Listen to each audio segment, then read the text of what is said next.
9:30 AM, nagising ako sa katok ni paring Ether. May katok talaga si paring Ether eh. Ginising ako hindi pa ako dapat magising. Galing nagbike sa Balukok, kasama ang iba pang Lemzar barangay leaders. Naka-uniforme pa nga, kala mo nangangampanya, sa Balukok sila nagpunta. Sino kaya mahihikayat nila sa Pampanga? Pambihira. Pinitas nyo to? Ay, may uod! Ay, may higad! Sino? Ano yan, kamo? Bakit? Ano ba? Pinitas? Binili? Hindi mo dyan. Higad nga, higad. Hindi. Oh. Ay, oo nga, sabi pa. Siyento kasi sa higad. Ang liit ng okra. Ito, kinuha lang doon sa daanan doon sa pambayan. Sa napitasan po ng cute na talong at okra sa Sapang Bayan, patawarin nyo na po sila. Pakiusap po, alam nyo na rin lang ang salarin, wag nyo na po sanang paabutin sa barangay. Oh. Ayan. Itong bulaklak? Papaksin ko. Itong bulaklak pinili? Oh, binili sa baliwag. Ito ninenok niya. Ayan. May talong naman kami ng nenok pa sa Sapang Bayan. Diyos ko po, inang. Pagkatsa natin sa kapiraso na to, meron naman tayong talong. Ito, binili nyo kay Ate Melda. Ano yan? Sipay niya? Ewan ko, makalipas. Masarap magluto si Ate Melda. Kaya lang simpay eh. Yun nga hinahanap dito eh. Masarap magluto si Ate Melda. Parang sipay niya yan. Ano yata? De, humilata ulit ako at magluluto daw siya. Ala nang pahipahinga. Guys, naputi. Mag-ano ka? Ha? Bahala ka. Alis tayo. Ha? May alis tayo. Magbibili nanay ng Hindi, groceries. bibiling ko lang yun. Dali. Yun eh, hanggat para sa ako. Pagbalik, as usual, may uwing chika. Ah. Bilay ko ng mais, talong, kakapra, Ah. naipon. Alin mo? Next one. Oh. Siyempre. Nahin daw ako, baka din hintay mo ako. Kasi daw, baka din vlog mo ako.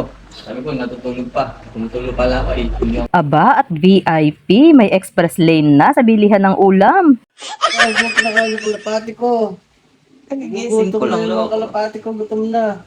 Tatawag na ako, Eter. Oh, di ko inutusang magmasahe yan ha. Ganyan lang talaga siya kabait.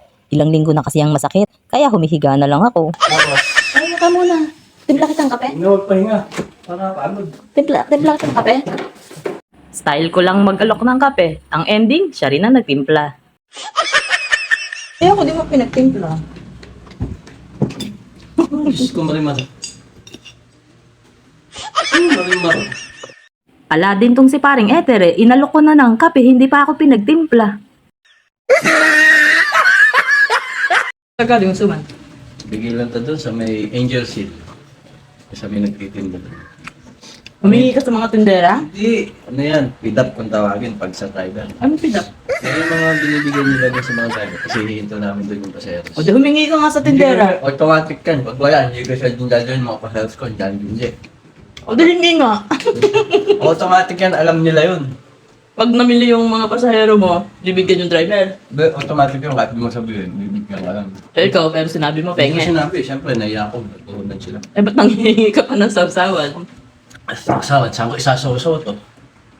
Sir, masarap. Gusto rin pala, umaarte pa. Nagpalit ka na ba ng damit? 3 araw ko nang ginagamit to. Sayang kasi. Pagkatapos magkape, nagwalis na sa paligid at naglinis na ng kulungan. Pinakain yung kalapati niyang anhin na lang, itabi niya sa higaan sa sobrang pagmamahal. Alam niyo people, maiba lang, 2 lang talaga ang obligasyon ko kay paring Ether Magtimpla ng kape at magbukasara ng gate pag umaalis at dumadating ang van. Lalo na kung galing siya sa malayong biyahihan. Awa ng Diyos, siya na din ang gumagawa. Dala ng katamaran. Dami ko daw kasing dahilan. Kaya tinanggap niya na lang. Aminado naman akong pasensyahin talaga. Saka ako na siya aamuin pag napuno na ang salop at hindi na siya nagluluto kahit sinaing. Pag wala na akong makain. Pag nabubugnot na siya ng sobra at sa sobra kong demanding. Sa ngayon, masaya naman siya sa ginagawa niya. Nagkukusa pa siya. Sino ba naman ako para pigilan ang kaligayahan niya? Sabi nga, kung saan ka masaya, suportahan ta ka.